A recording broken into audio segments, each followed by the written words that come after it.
আজকে চলে গেছিলাম সেই হাবিব ভাইয়ের হাতের চটপটি খেতে, যেটা নাকি খুবই চমৎকার এবং খুব স্বাদের।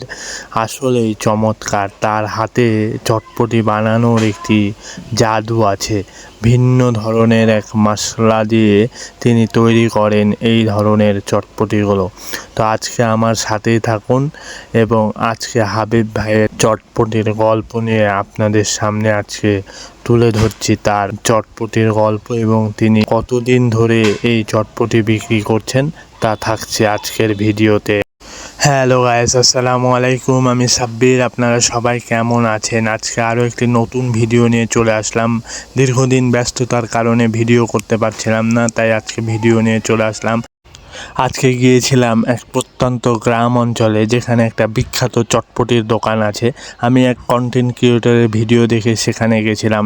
তার কথা অনুযায়ী গেছিলাম সেখানে চটপটি খেতে। দোকানের নাম জামেলা চটপটি।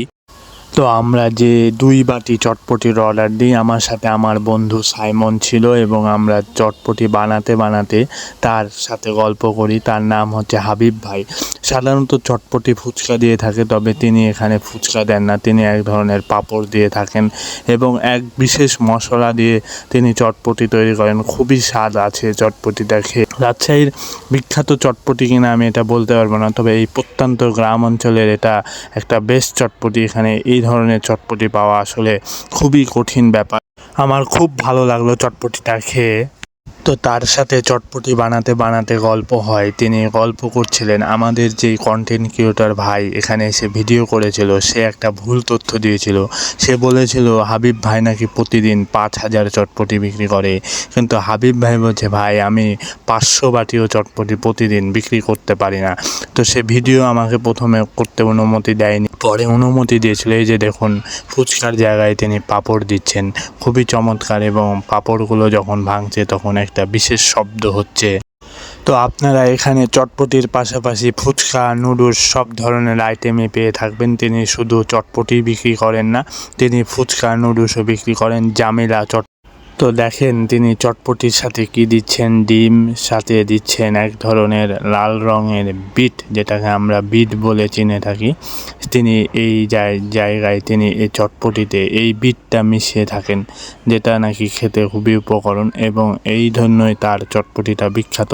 তবে আমি ইমন ভাইয়াকে বিশেষ করে বলবো যে আপনি যেখানেই কন্টেন্ট করেন ভাই, আপনি এক ধরনের ফুড ব্লগার, কিন্তু অন্তত পক্ষে ভুলভাল তথ্য দিয়ে মানুষকে বিভ্রান্ত করবেন না। এতে মানুষ কষ্ট পায় এবং দোকানদাররাও কষ্ট পায়। তো এই জায়গার লোকেশন হচ্ছে বালিকার মোড়। আপনারা যারা চিনেন অবশ্যই চলে আসবেন। এটা তানোর রোড যেতে পড়ে এই জায়গাটির লোকেশন। তো আমার বন্ধুকে টেস্ট করতে দিই এবং সে বেশ কিছুক্ষণ লেড়ে ছেড়ে টেস্ট করে বলছে না বন্ধু, অনেক স্বাদই আছে এবং সে যেমনটা আশা করেছিল তার থেকেও অনেক স্বাদ আছে এবং তার রেজাল্ট হচ্ছে খুবই চমৎকার। তো সে হচ্ছে এক ধরনের ফুড বিশেষজ্ঞ এবং সে খেয়ে দেয়ে বলছে না বন্ধু, খুবই চমৎকার আছে চটপটি।